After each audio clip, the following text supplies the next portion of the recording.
Hello students, welcome to my channel The Scripted Catalyst. यहाँ हम hand written well scripted notes के जरिए आपके एंट्रेंस एग्जाम की प्रिपरेशन को कैटलाइज करेंगे.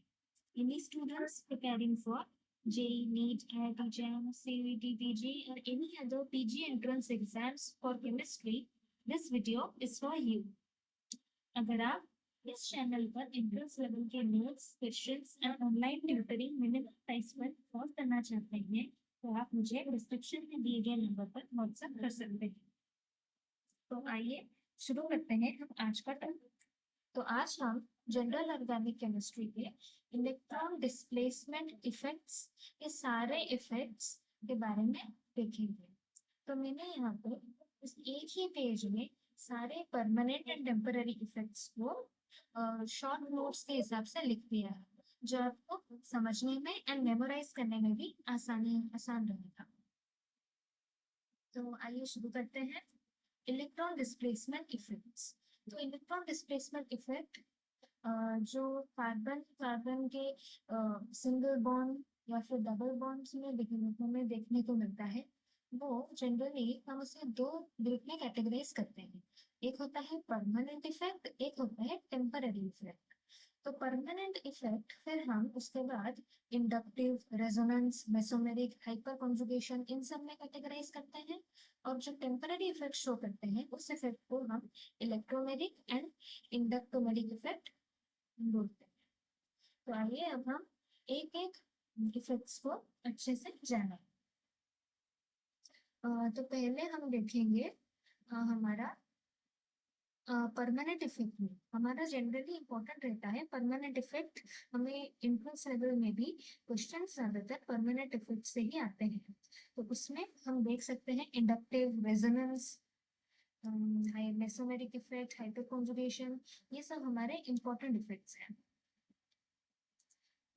तो पहले हम देखते हैं इंडक्टिव इफेक्ट. तो इंडक्टिव इफेक्ट क्या होता है? इंडक्टिव इफेक्ट होता है यार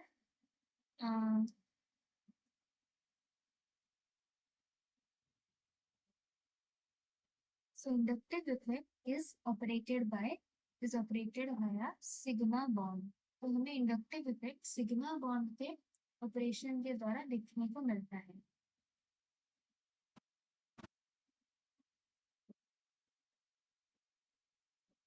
The inductive effect is operated by sigma bond and is generated due to electronegativity difference. तो कार्बन एटम और उसके साथ एडजेसेंट एटम, जो भी एक इलेक्ट्रोनेगेटिविटी एटम होगा, तो वो अगर लेस इलेक्ट्रोनेगेटिव है तो वो इलेक्ट्रॉन डोनेटिंग ग्रुप जैसा काम करेगा और वो हमें प्लस आई इफेक्ट शो करेगा. अगर वो एक मोर इलेक्ट्रोनेगेटिव ग्रुप है तो वो इलेक्ट्रॉन विड्रॉइंग ग्रुप जैसा काम करेगा. वो कार्बन से इलेक्ट्रॉन विड्रॉ करेगा और हमें माइनस आई इफेक्ट शो करेगा. तो ये जो प्लस आई और माइनस आई है, ये एक डिस्टेंस डिपेंडेंट इफेक्ट है. जैसे ही कार्बन लेंथ इंक्रीज होता है, carbon chain number of carbon increase होते हैं, तो ये इफेक्ट घटता जाता है. तो हम इसके एग्जांपल्स नहीं देख सकते हैं कि लेस इलेक्ट्रोनेगेटिव एटम या फिर इलेक्ट्रॉन डोनेटिंग ग्रुप्स कौन होते हैं, जो सैचुरेटेड अल्काइल या फिर अनायंस होते हैं. और माइनस आई दिखाने वाले मोर इलेक्ट्रोनेगेटिव या फिर इलेक्ट्रॉन विड्रॉइंग ग्रुप्स कौन होते हैं, जो अनसैचुरेटेड अल्काइल ग्रुप्स या फिर कटायंस होते हैं. तो हमें मेनली यही चीज हमें याद रखनी है फॉर एंट्रेंस लेवल क्वेश्चंस. अगर हमें यही कॉन्सेप्ट याद रह गया तो हम एंट्रेंस के कोई भी क्वेश्चंस बड़े आसानी से कर सकते हैं. तो ये है वो basic concept. Plus I effect is directly proportional to know the stability of carbocation, the stability of carbon free radical, and to also know the basic strength of any compound. और उसी हिसाब से minus I effect is directly proportional to know the stability of carbanion and acidic strength of any molecule. तो हम ऐसे ही सबके stability of reaction intermediates, acidic और basic strength, plus I and minus I effect respectively से देख सकते हैं, जान सकते हैं। फिर हम आते हैं हमारे नेक्स्ट इफेक्ट के पास, जो है हमारा रेजोनेंस इफेक्ट। तो रेजोनेंस का मतलब तो हम सब जानते हैं कि डीलोकलाइजेशन ऑफ पाई इलेक्ट्रॉन, जो हमें रेजोनेटिंग या फिर कैनोनिकल स्ट्रक्चर्स देते हैं। तो इसमें भी प्लस आर और माइनस आर दो टाइप्स रहते हैं इस इफेक्ट में। तो प्लस आर इफेक्ट हमें वो शो करते हैं जो डोनेशन करते हैं, या फिर हम बोल सकते हैं टाइप ऑफ लोन पेयर अपना डोनेट करते हैं कॉन्जुगेशन के थ्रू। और उसके एग्जांपल्स हम देख रहे हैं, वैसे एटम्स जिनके पास लोन पेयर अवेलेबल होते हैं, जैसे OH, NH2, SH में भी लोन पेयर होता है, या फिर ये नेगेटिव चार्ज वाले सो माइनस H2 माइनस। और फिर आता है हमारा माइनस आर इफेक्ट, जो रेजोनेंस या फिर कॉन्जुगेशन के थ्रू बोल सकते हैं इलेक्ट्रॉन विड्रॉ करते हैं, या फिर विड्रॉ करते हैं, या फिर पॉजिटिव चार्ज भी इलेक्ट्रॉन विड्रॉ करते हैं।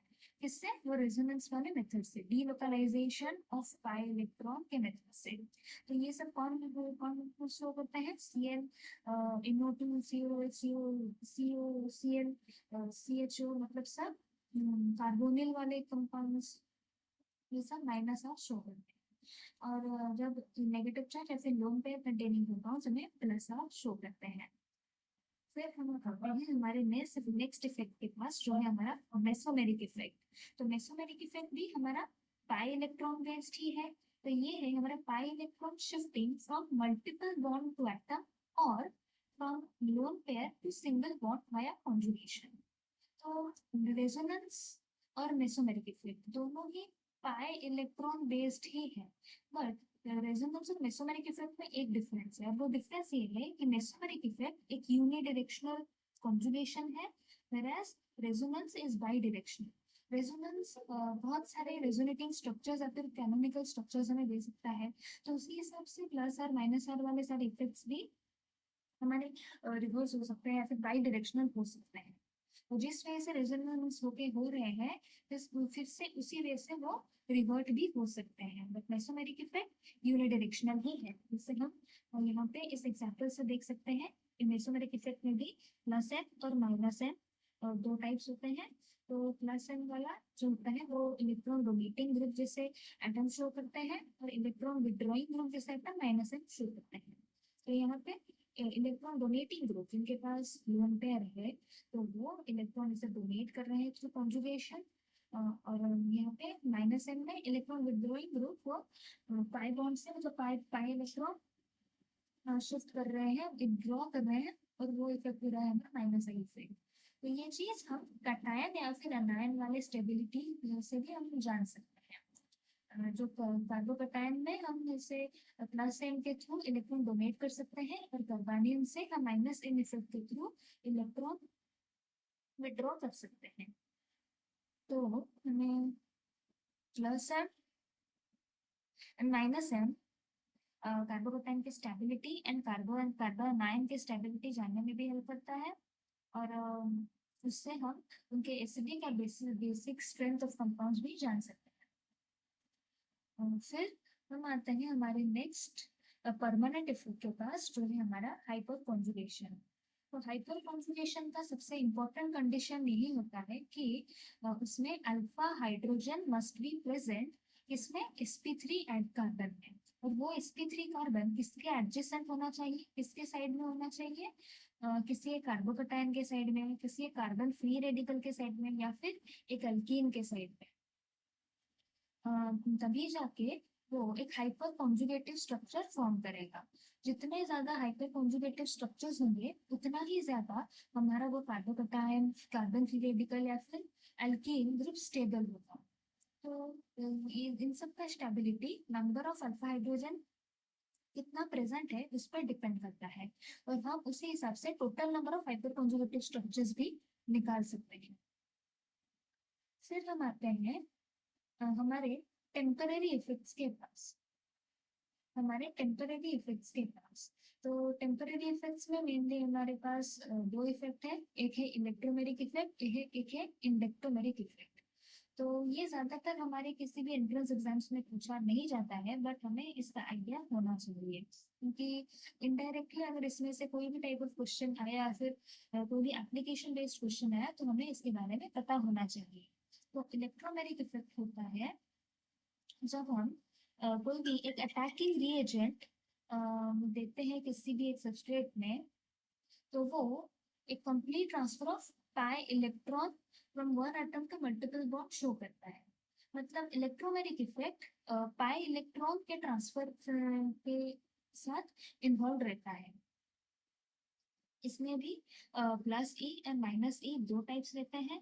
प्लस ई में क्या होता है, when attacking reagent is electrophile.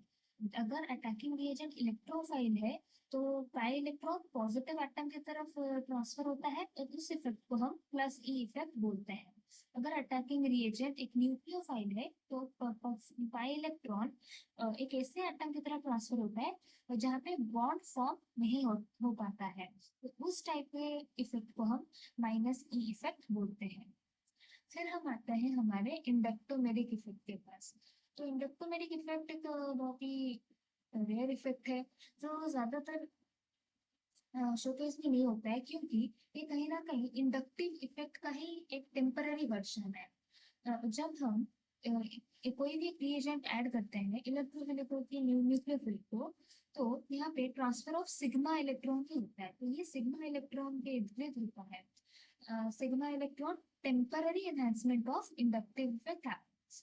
तो ये इंडक्टिव इफेक्ट का एक प्रिलिमिनरी बोल सकते हैं या फिर उसका एक टेम्पररी एनहांसमेंट होता है।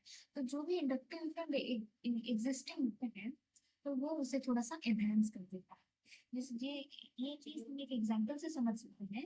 अगर हम CH3Cl एक मॉलिक्यूल ले रहे हैं जिसमें Cl हमारा माइनस आई इफेक्ट शो कर रहा है, और अगर हम उसमें एक रिएजेंट जिसमें OH माइनस है वो ऐड कर रहे हैं, तो वो electron withdrawing effect capacity of Cl का इंक्रीज कर देता है। तो इस वजह से क्या होता है, minus I effect temporarily increase हो जाता है। मतलब जितना माइनस आई पहले से होता है वो थोड़ा सा ज्यादा इंक्रीज हो जाता है, बट वो इफेक्ट टेम्पररी होता है। क्यों? क्योंकि वो रिवर्ट हो जाता है, reverts immediately as soon as reagent is removed. मतलब वो इंडक्टिव इफेक्ट की तरह एक परमानेंट इफेक्ट नहीं होता है। इसी के साथ हमने सारे इलेक्ट्रॉन डिस्प्लेसमेंट इफेक्ट्स को डिस्कस कर लिया है, और इसके ईच इफेक्ट्स को हम क्वेश्चन के थ्रू देखेंगे। तो आपको ये शॉर्ट नोट्स डिस्क्रिप्शन में मिल जाएगा। अगर आपको इसके जैसा ऐसे ही complete notes and entrance level questions चाहिए तो आप मुझे डिस्क्रिप्शन में दिए गए नंबर पर व्हाट्सएप कर सकते हैं। आपको मिनिमम प्राइस में entrance level guidance and online tutoring मिलेगी द स्क्रिप्टेड कैटलिस्ट चैनल में। Thank you.